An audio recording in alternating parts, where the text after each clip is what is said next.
Hold on to your monocles, Britain. Things are about to get a bit more, how do you say, masala chai? Indian companies are on a roll, buying up some of the UK's most iconic businesses.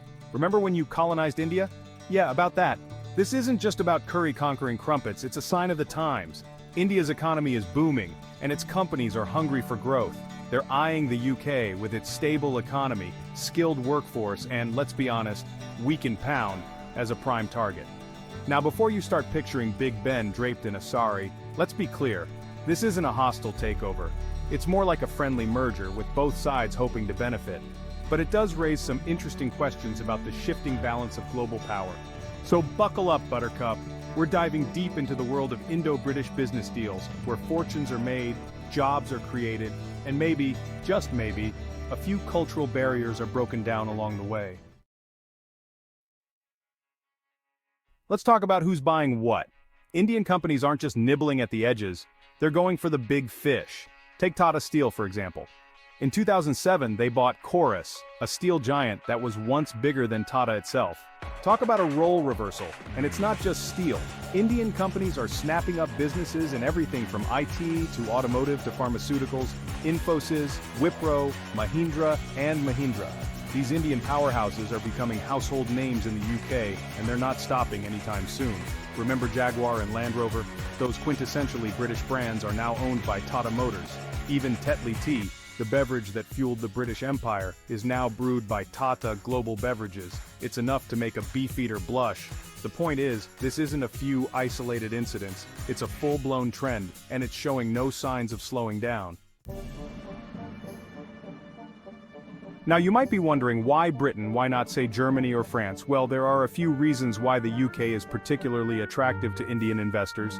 First off, the UK has a relatively open and stable economy. It's a great place to do business with a transparent legal system and a skilled workforce.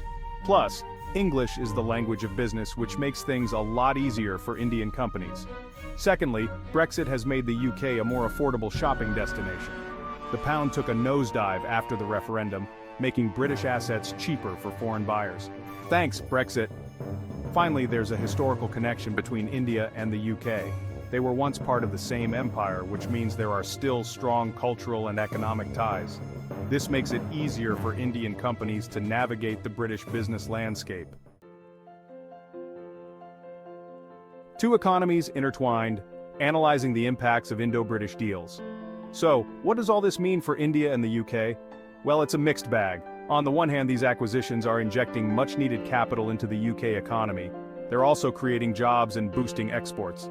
Indian companies are known for their innovation and efficiency, so their presence is shaking things up in a good way. They're bringing new ideas and management styles to the table, which is making British businesses more competitive.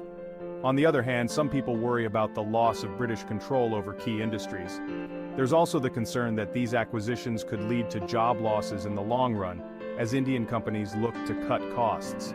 It's still too early to say what the long-term impact of these acquisitions will be.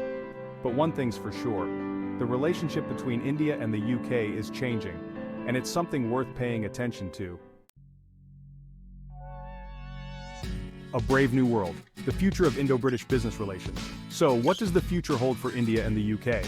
Will we see even more Indian companies setting up shop in Britain? Will the UK become a subsidiary of India? Okay, probably not that last one. But still, the truth is nobody knows for sure. But one thing's clear, the rise of India as a global economic power is changing the game. The UK, like it or not, is going to have to adapt. This could mean anything from relaxing regulations to attract more foreign investment to investing in education and training to create a more skilled workforce. One thing's for sure, the relationship between India and the UK is entering a new chapter, and it's going to be fascinating to see how it all unfolds. Conclusion: a new era of global business. The rise of Indian companies acquiring major UK firms is a testament to the shifting sands of the global economy. It's a story of ambition, opportunity, and the relentless march of globalization.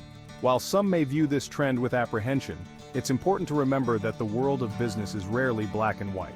These acquisitions have the potential to benefit both India and the UK, fostering economic growth, innovation, and cultural exchange. As we move forward, it's crucial to approach these developments with a sense of pragmatism and a willingness to adapt. The global economy is changing, and those who embrace this change will be the ones who thrive.